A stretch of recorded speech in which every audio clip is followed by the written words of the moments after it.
31ನೇ ತಾರೀಕು ಮನ್ನೆಟ್ಟಿ ರೈಲ್ವೆ ಯಾರ್ಡಲ್ಲಿ ಒಂದು ಅದಿರೋ ಬಗ್ಗೆ ಇಲ್ಲದ ಸುಳ್ಳು ಆರೋಪ 4,000 ಟನ್ ಬಗ್ಗೆ ಇಲ್ಲದ ಸುಳ್ಳು ಆರೋಪವನ್ನು ಕೆಲವು ಲೋಕಲ್ ಅದನ್ನು ಸಹಚಾರರೇ ಯೂಟ್ಯೂಬ್ ಚಾನಲ್ಗಳನ್ನ ಹಿಡ್ಕೊಂಡು ಅಲಿಗೇಷನ್ ಮಾಡ್ತಾರೆ. GT ಪಂಪಪತಿ ಅಂತೇಳಿ ಮನ್ನೆಟ್ಟಿ ಅವರು ಅಲಿಗೇಷನ್ ಮಾಡಿದಾಗ ಅಲ್ಲಿ ಸ್ಪಾಟಿಗೆ ರೈಲ್ವೆ ಯಾರ್ಡ್ ಒಳಗಡೆ ಸ್ಪಾಟಿಗೆ DSPನ ಕರ್ಸ್ಕೊತಾರೆ, CPIನ ಕರ್ಸ್ಕೊತಾರೆ, SIನ ಕರ್ಸ್ಕೊತಾರೆ. ಅವರೆಲ್ಲರೂ ಬಂದು ಅಲ್ಲಿ ಚೆಕ್ ಮಾಡಿ ಪರಿಶೀಲನೆ ಮಾಡಿ ಇದು ಅಕ್ರಮನ ಇಲ್ಲ ಸಕ್ರಮವಾಗಿದೆಯಾ ಅಂತೇಳಿ ಚೆಕ್ ಮಾಡಿ ಅವ್ರೇನು ಮಾಡ್ತಾರೆ, mains and geology deputy director ಅವ್ರನ್ನ ಕರ್ಸ್ಕೊತಾರೆ ಸ್ಪಾಟಿಗೆ. ಅವರು ಬಂದು ಎಲ್ಲ ಪರಿಶೀಲನೆ ಮಾಡಿ ಇದೆಲ್ಲ ರೀತಿಯಿಂದ ಸಕ್ರಮವಾಗಿದೆ, ಯಾವುದೇ ರೀತಿಯಿಂದ ಇಲ್ಲೀಗಲ್ ಇಲ್ಲ ಅನ್ನೋದು ಅವರು ಅಲ್ಲೇ ಒಂದು ಸ್ಟೇಟ್ಮೆಂಟ್ ಕೊಟ್ಟು ಅಲ್ಲಿಂದ ಅವ್ರು ಓಡ್ತಾರೆ. ಅದಾದ ನಂತರ ಮಧ್ಯಾಹ್ನ 12:30 1 ಗಂಟೆಗೆ ಒಂದಿಬ್ಬರು ಯೂಟ್ಯೂಬ್ ಚಾನಲ್ನ ಕಳಿಸಿ ನಾವು ಮಾಡ್ತಾ ಇರೋಂಥ ಲೋಡಿಂಗನ್ನು ವೀಡಿಯೋ ಮಾಡ್ತಾರೆ, ಸಂತೋಷ ಮಾಡಲಿ. ಅದನ್ನು ಬಿಟ್ಟು ಬೇರೆ ಎಲ್ಲೋ ಹೋಗಿ ವೀಡಿಯೋ ಮಾಡೋಕ್ಕೆ ಹೋಗಿ ಎಲ್ಲ ಮಾಡ್ಕೊಂಡು ಬರ್ತಾರೆ. ಬಂದ ಮೇಲೆ 3:30ಗೆ ಮತ್ತು GT ಪಂಪಪತಿಯವರು ಆ ಸ್ಥಳಕ್ಕೆ ಬರ್ತಾರೆ. ಬಂದು ಲೋಡಿಂಗನ್ನು ಸ್ಟಾಪ್ ಮಾಡಿಸ್ತಾರೆ.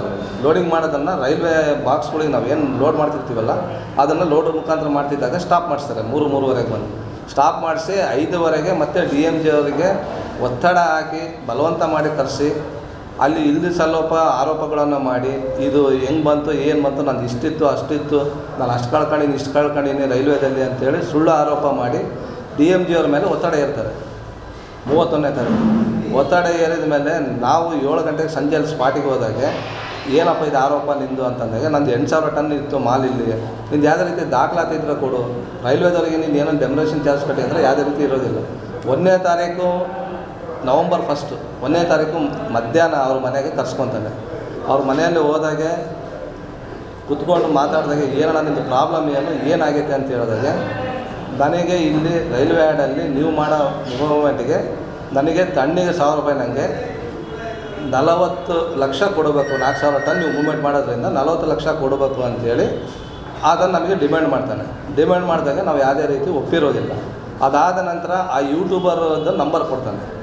ನಂಬರ್ ಕೊಟ್ಟು ಇವ್ರ ಹತ್ರ ಹೋಗಿ ನೀವು ಮಾತಾಡ್ಕೊಳ್ಳಿ, ಯೂಟ್ಯೂಬರು ನಿಮ್ಮ ಬಗ್ಗೆ ಅಪಪ್ರಚಾರ ಮಾಡಬಾರ್ದು ಅಂದರೆ ನೀವು ಇವ್ರ ಹತ್ರ ಹೋಗಿ ಮಾತಾಡ್ಕೊಂಡು ಇವ್ರದ್ದು ಸೆಟ್ಲ್ಮೆಂಟ್ ಮಾಡಿಕೊಡಿ ಅಂತ ಆತ ನಂಬರ್ ಕೊಟ್ಟು ನಮ್ಮ ಹತ್ರ ಅಲ್ಲಿ ಬಲವಂತವಾಗಿ ಫೋನ್ ಮಾಡಿಸ್ತಾನೆ. ಫೋನ್ ಮಾಡಿಸಿ ನಮ್ಮನ್ನು ಅಲ್ಲಿ ಕಳಿಸ್ತಾನೆ, ಹೋಗಿರಿ ಮಾತಾಡ್ರಿ ಯೂಟ್ಯೂಬರ್ ಹತ್ರ ಅಂತಂತೇಳಿ. ಅಲ್ಲಿ ಹೋಗಿ ನಾವು ಯೂಟ್ಯೂಬರ್ ಹತ್ರ ಕುತ್ಕೊಂಡು ಮಾತಾಡಿದ ಮೇಲೆ ಆತ ಯೂಟ್ಯೂಬರ್ ಏನು ಮಾಡ್ತಾರೆ, 15 ಲಕ್ಷ ಡಿಮ್ಯಾಂಡ್ ಮಾಡ್ತಾರೆ ನಮಗೆ, ನಿಮ್ಮ ಬಗ್ಗೆ ಅಪಪ್ರಚಾರ ಮಾಡಬಾರ್ದು ಅಂದರೆ 15 ಲಕ್ಷ ಕೊಡಿ ಅಂತಾರೆ. ನಾನು ಆಚೆ ಬಂದು ಪಂಪಪತಿಯವರಿಗೆ ಫೋನ್ ಮಾಡ್ತೀನಿ, ಏನಣ್ಣ ಇದು ನಮ್ಮ ಕರ್ಮ, ನಾವು ಎಲ್ಲ ಲೀಗಲ್ ಇದ್ದರೂ ಕೂಡ 15 ಲಕ್ಷ ಕೊಡಬೇಕಲ್ಲ, ಏನಿದು ನನ್ನ ಪರಿಸ್ಥಿತಿ ಅಂದರೆ, ಇಲ್ಲ ನಾನು ಅವ್ರಿಗೆ ಹೇಳ್ತೀನಿ, ನೀವು ಒಂದು 2-3 ಲಕ್ಷ ಕೊಟ್ಟು ಸೆಟ್ಲ್ಮೆಂಟ್ ಮಾಡಿಕೊಡಿ ಅಂತೇಳಿ ಅದು ಆಡಿಯೋ ರೆಕಾರ್ಡಿಂಗು ನನ್ನ ಹತ್ರ ಇದೆ, ಅದನ್ನು ಕೊಡ್ತಾನಂತ, ಹೋಗಿ ಸೆಟ್ಲ್ಮೆಂಟ್ ಮಾಡಿಕೊಡಿ ಅಂತ. ಅದಾದ ನಂತರ ನೀವು ಲೇಟ್ ಮಾಡ್ದಂಗೆಲ್ಲ ಇನ್ನೊಂದು ಆಡಿಯೋ ಇದೆ, ನೀವು ಲೇಟ್ ಮಾಡ್ದಂಗೆಲ್ಲ ಆಡಿಯೋದಲ್ಲಿ ಆತ ಹೇಳ್ತಾನೆ, ಲೇಟ್ ಮಾಡ್ದಂಗೆಲ್ಲ ನಿಮ್ಮ ಬಗ್ಗೆ ವೀಡಿಯೋಗಳು ವೈರಲ್ ಜಾಸ್ತಿ ಆಗ್ತವೆ, ಬೇಗ ಹೋಗಿ ಅವ್ರಿಗೆ ಕೊಟ್ಕೊಳ್ಳಿ, DMGಗೆ ನಾನು ಬಂದು ಲೆಟ್ರ್ ಕೊಡ್ತೀನಿ, ನಂದು ಯಾವುದೇ ರೀತಿ ತಕರಾರಿಲ್ಲ, ನಾನು ಯಾವುದೇ ರೀತಿ ಇಲ್ಲ ಅಂತ ನೀವು ನಮ್ಮದು ಸೆಟ್ಲ್ಮೆಂಟ್ ಮಾಡಿದ್ರೆ ಅನ್ನೋದು ಒಂದು ಆಡಿಯೋ ಇದೆ. ಇವೆರಡು ಆಡಿಯೋಗಳು ಅಥವಾ ಇದು ಮಾಡಿರ್ತಾನೆ. ಮಾಡಿದ ಮೇಲೆ ಸೋಮವಾರ ದಿನ DMG ಅವರು PCR ಹಾಕ್ಕೊತಾರೆ ಕೋರ್ಟಿಗೆ.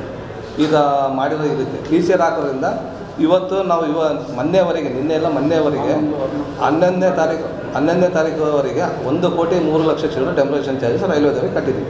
ಅದಾದ ನಂತರ ಪ್ರತಿದಿನ ರೈಲ್ವೇದವರಿಗೆ ಬಾಕ್ಸ್ಗಳಿಂದ ತಳಗಡೆ ನೆಲದ ಮೇಲೆ ಹಾಕಿದ್ದಕ್ಕೆ ಡೈಲಿ 1,05,000 ಬಾಡಿಗೆ ಕಟ್ಟಬೇಕು. ಇವಾಗ ಈಗ 2004ರಿಂದ ನಂದು ಮೆಟಲ್ ಇದೆಯಲ್ಲ 2,000 ಟನ್ ಅಂತ ಅದು ಎಷ್ಟು ಡೆಮರೇಷನ್ ಚಾರ್ಜಸ್ ಕಟ್ಟಿದ್ದಾನೆ ಇವಾಗ ರೈಲ್ವೇದವರಿಗೆ ಮಾಲ್ ಹಿಂಗಾಗಿದೆ ನಂದು ಕಳುವಾಗಿದೆ ಅಂತಾನಲ್ಲ, ರೈಲ್ವೇದಲ್ಲಿ ಯಾವುದೇ ರೀತಿ ದಾಖಲಾತಿಗಳಿಲ್ಲ ಅಲ್ಲಿ ಮಾಲ್ ಇದೆ ಅಂತೇಳಿ ಆತ ಎಷ್ಟು ಡೆಮರೇಷನ್ ಚಾರ್ಜಸ್ ಕಟ್ಟಿದ್ದಾನೆ ರೈಲ್ವೇದವರಿಗೆ. ಇವಾಗ ನಮಗೆ ಬರೀ 10-12 ದಿನಕ್ಕೆ ನಾವು ಕಟ್ಟಕ್ಕೆ ಹೆಚ್ಚು ಕಡಿಮೆ ಆಗಿ ಹೋಗ್ಬಿಟ್ಟಿದ್ವಿ. ಇವಾಗ ಇದೆಲ್ಲ ಆಗಿ ಎಲ್ಲ ಅಸ್ತ್ರ ಪ್ರಯೋಗ ಏನು ಆಗಲಾರ್ದಾಗೆ ಇವಾಗ ಇಲ್ಲಿ ರಾಜಕೀಯ ತಿರುವು ತಂದಿದ್ದಾನೆ. ರಾಜಕೀಯ ತಿರುವು ತಂದು ಇವತ್ತು ಕೆಲವು ಹಳ್ಳಿಗಳಲ್ಲಿ ಅವರು ಇಲ್ಲಿ ಇರೋಂಥ ಜಿಲ್ಲಾ ನಾಯಕರು ಕರಿತಿದ್ದಾರೆ, ಮಾತಾಡ್ಬೇಕಂತ ನೀವು ಬರ್ರಿ ಅಂತಂತೇಳಿ ಇಲ್ಲಿ ಕರ್ಸ್ಕೊಂಡು ಆತೆ ವೆಹಿಕಲ್ಗಳು ಕಳಿಸಿ ಆತೆ ದುಡ್ಡು ಕೊಟ್ಟು ಆತೆ ಕರ್ಸ್ಕೊಂಡು ಇವತ್ತು ಹೋರಾಟ ಮಾಡೋಕ್ಕೆ ಮುಂದಕ್ಕೆ ಹೋಗ್ತಾರೆ. ರಾಜಕೀಯ ತಿರುವು ಸರ್ BJPಯಲ್ಲಿ ಜಿಲ್ಲಾ ಉಪಾಧ್ಯಕ್ಷರು ಇದ್ದಾರೆ ಅವರು. ಇವಾಗ ಮತ್ತೆ ಅದಕ್ಕೆ ರಾಜಕೀಯ ತಿರುವು ತಂದಿದ್ದಾರೆ. ರಾಜಕೀಯಕ್ಕೆ ಇದಕ್ಕೆ ಸಂಬಂಧನೇ ಇಲ್ಲ. ಹೌದು ಸರ್, ನಾವು BJPಯಲ್ಲೇ ಇರೋದು, ಅವರು ರೌಡಿ ಶೀಟ್ರು ಇದ್ದಾರೆ. ನಾವು ಅಲ್ಲ ಹೇಳೋದು, ಇಲಾಖೆದಾರು ಹೇಳ್ತಿದ್ದಾರೆ ರೌಡಿ ಶೀಟ್ರು ಅಂತ. ಸರ್ ನಾನು BJPಯಲ್ಲಿ ನಾನು ಕಾರ್ಯಕರ್ತ ಇದ್ದೀನಿ. ನನಗೆ ಯಾವುದು ಸರ್ ಮಾಜಿ ಮಹಾನಗರ ಪಾಲಿಕೆ ಸದಸ್ಯ BJPಯಿಂದನೇ ಗೆದ್ದಿರೋದು ನಾನು. ಮಾಜಿ ಮಹಾನಗರ ಪಾಲಿಕೆ ಸದಸ್ಯ. ಸರ್ ನಮಗೆ ಮನೆಯಲ್ಲಿ 40 ಲಕ್ಷ ಡಿಮ್ಯಾಂಡ್ ಮಾಡಿದ್ರು, ನಾವು ಕೊಡಲ್ಲ ಅಂತ ಹೇಳಿದ್ವಿ. ಅದಾದ ನಂತರ ಅವರೇ ಅವ್ರ ಮನೇಲಿ ಕೂತ್ಕೊಂಡಾಗೆ ಅದಾಂತಂದರೆ ಇವ್ರಿಗೆ ಹೋಗಿ IBL ಮಾತಾಡಿ ಅಂದರೆ ಅವ್ರು 15 ಲಕ್ಷ ಡಿಮ್ಯಾಂಡ್ ಮಾಡ್ತಾರೆ. ಇದೇನಪ್ಪ ನಮ್ಮ ಪರಿಸ್ಥಿತಿ ಅಂದರೆ 2-3 ಲಕ್ಷಕ್ಕೆ ನೀವು ಸೆಟ್ಲ್ಮೆಂಟ್ ಮಾಡ್ಕೊಳ್ಳಿ ಅಂತ ಹೇಳಿದ್ರು. ಅದು ನಾವು ಆಗೋದಿಲ್ಲ ಅಂತ ಅಂದಿದ್ವಿ. ಮತ್ತು ಅವರು ಸಂಜೆ ಫೋನ್ ಮಾಡಿ ಇಲ್ಲ ನೀವು ಲೇಟ್ ಮಾಡ್ದಂಗೆಲ್ಲ ಈ ವಿಡಿಯೋ ನಿಮ್ದು ಅಪಪ್ರಚಾರ ಇನ್ನೂ ಅಂದರೆ ವೈರಲ್ ಮಾಡ್ತಾರೆ, ಬೇಗ ಅವ್ರಿಗೆ ಹಣ ಮುಟ್ಸ್ರಿ ಅಂಥೇಳಿ ಅವ್ರು ಹೇಳಿರೋ ವೀಡಿಯೋಸ್ ನಮ್ಮ ಹತ್ರ. ಸರ್ ನಮ್ಮ ಡಿಮ್ಯಾಂಡ್ ಒಂದೇ, ನಾವು ಹೇಳೋದು ಇಷ್ಟೇ ಆತಗೆ, ದಯವಿಟ್ಟು ಇದಕ್ಕೆ ರಾಜಕೀಯ ತೆಗೆದು ತರಕ್ಕೆ ಹೋಗಬೇಡ. ನಮ್ಮ ಡೆಮೊರೇಷನ್ ಚಾರ್ಜಸ್ ನಾವು ಏನು ಕಟ್ಟಿದ್ದೀವಲ್ಲ ಅದು ನಮ್ಮದು ಕಟ್ಟಿಕೊಡು. ನಮ್ಮದು ನ್ಯಾಯಾಲಯದಲ್ಲಿ ಇವತ್ತು ಯಾರು ಮೈಸೂರು ಜಿಲ್ಲೆಯವರು ನ್ಯಾಯಾಲಯದಲ್ಲಿ ಹಾಕಿದ್ದಾರೆ. ಕಾನೂನು ಮುಖಾಂತರವಾಗಿ ಹೋರಾಟ ಮಾಡ್ಕೊತೀನಿ ನಾನು ತಂದ್ಕೊತೀನಿ. ಅದು ಕಾನೂನಲ್ಲಿ ಹೋರಾಟ ಮಾಡಿ ನನಗೆ ಜಯ ಸಿಗುತ್ತೆ ಅಂತ 100% ಕಾನ್ಫಿಡೆಂಟ್ ಇದೆ. ನಾನು ಲೀಗಲ್ ಆಗಿದ್ದೀನಿ, ಹಂಗಾಗಿ ನಾನು ಕಾನೂನು ಮುಖಾಂತರನೇ ಹೋರಾಟ ಮಾಡಿ ಇದನ್ನು ನಾನು ಇದು ಮಾಡ್ಬೇಕಂತ ಡಿಸೈಡ್ ಆಗಿದೆ. ಸರ್ ಇದರಲ್ಲಿ ಯಾವುದೇ ರೀತಿ ದೊಡ್ಡವರು ಯಾರೂ ಇನ್ವಾಲ್ವ್ ಇಲ್ಲ, ದೊಡ್ಡವ್ರಿಗೆ ಮಾಹಿತಿನೂ ಇಲ್ಲ. ಇವು ನಾವಾಗಿ ನಿಮ್ಮ ಮಾಧ್ಯಮ ಮುಖಾಂತರ ನೋಡಿದ್ರೆ ಅವ್ರ ಮಾಹಿತಿ ಬರುತ್ತೆ ಸರ್.